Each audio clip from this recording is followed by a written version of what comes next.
genesis moment for Mars, and then stand back. I hope Wilfred doesn't talk to his economic colleagues at the New York Times about this, because they'd be worried about what this would mean for the trade deficit.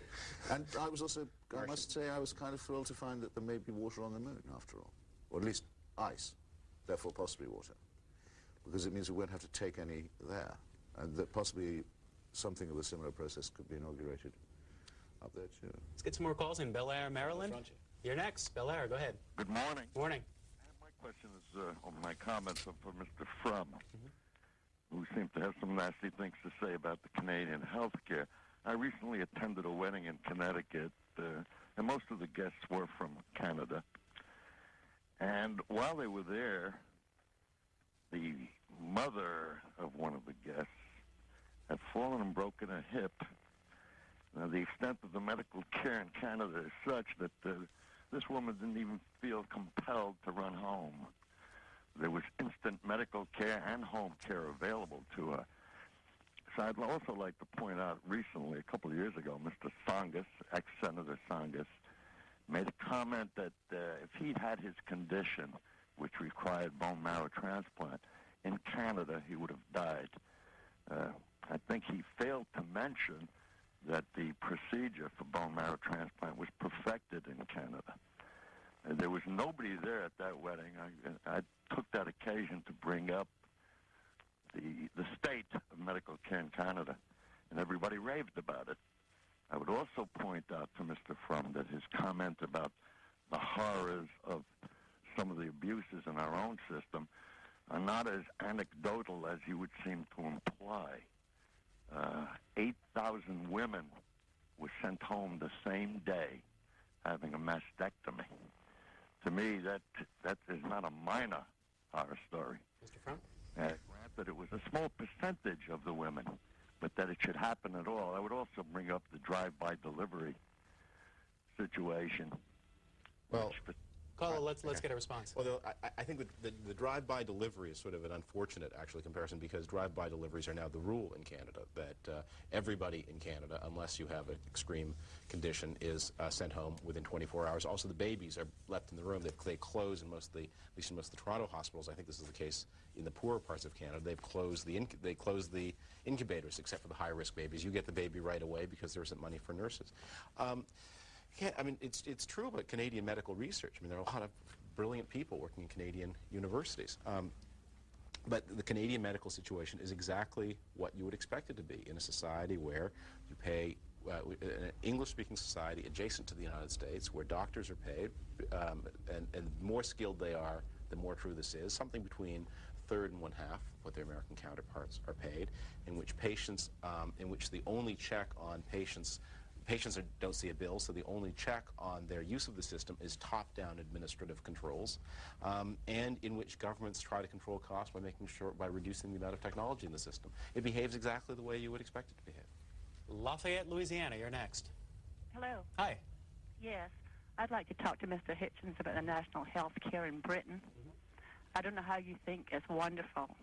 I'll just give you one example. My sister needed surgery for a hernia. It took 2 years before they finally admitted her. And if she couldn't have gone that day when they called, she would have to go on the list again, on the waiting list. They finally did the surgery on her. She was in terrible pain. They did what they called keyhole surgery over there. After 6 hours, she was still in surgery. He had to open her up and go in. And what he did was he ruptured her spleen, and he had to take her spleen out. And now she's on antibiotics for the rest of her life. Now, if she was in this country, she would be a millionaire. And I don't believe in suing doctors. But this is just one example of the national health care in Britain. My father died because of the national health care in Britain. We all say, wonderful, the doctors come to your house. They came to the house twice in the middle of the night for my father and ignored it. And by the time the GP came in the morning after his quote, surgery hours, he was sent to the hospital, died in the ambulance with an aneurysm. So don't tell me it's wonderful the doctors have house calls. It doesn't mean a damn thing. All right, caller, tell us more about it. I think I said initially that it's the only one of British Labour's post-war institutional accomplishments that even Mrs. Thatcher felt she couldn't challenge. But that doesn't mean to say that the service hasn't become extremely run down and hasn't had grave cuts inflicted on it. And I've heard, actually I can't say I've heard a story as bad as the one that the lady just told us. It sounds absolutely frightful. But I've heard stories not dissimilar, and more of them recently, as the service has been allowed to fall into disrepair, but it still upholds the principle that healthcare is a right and is available to all. And that principle is imperfectly observed. Doesn't seem to me to be a criticism of what I said at the outset. We have a call from Central South Carolina. What's on your mind? Yes, I have a comment and a question for Chris Hitchens. Mr. Hitchens, I have heard that you are an atheist, and I was wondering if that was true, because I think you're much too intelligent to be an atheist, and you seem to have a really good heart, so I'm wondering why you don't believe in God. And I hope that you're not basing your concept of what Christianity is on the Pat Robertson model, because believe me, he does not speak for me, and I consider myself a born-again Christian, and he does and says a lot of things that are completely in left field as far as I can tell. So I would encourage you to maybe look at a magazine like Sojourner. I don't know if you're familiar with it, but there's that model too of Christianity, and I'm wondering if you've ever considered that and how that affects your faith or lack thereof, if at all. All right, Colin. Well, you seem to have a good heart too, ma'am. Though how you can tell about mine, I don't know. I would caution you not to judge a book by its cover. I have read Sojourners, and I've met the people who work there, and very nice they are too, but not even they will convince me that I owe my presence in this studio to a divine design. I don't believe I was divinely designed, nor do I believe I'm divinely supervised as I go about my daily tasks. I've decided that there's simply no reason to believe it, and so I don't. I was rather looking forward to a conversion moment here on C-SPAN where Christopher Hitchens was going to... It's blinded by the light.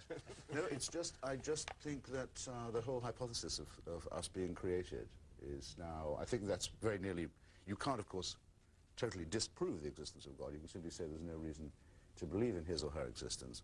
I think the idea of a divinity as the creator has now pretty much been, well, rendered unnecessary as an assumption. I mean, we have alternative explanations of how we got here. But it isn't really religious to say you believe that you're created. It's much more religious to say that you owe worship to someone who is supervising you and who takes an interest in your thoughts and your daily doings. I just find that quite impossible to believe and quite unnecessary to believe. And though it doesn't have to issue in superstition and bigotry and foolishness of the Pat Robertson kind, it makes a very good nursery for that sort of thing, because it's fundamentally solipsistic and narcissistic to believe that you are the adored object of a divinity. Let's get Mr. Frum back in. Any other articles that you saw? I think those were the big ones of the day.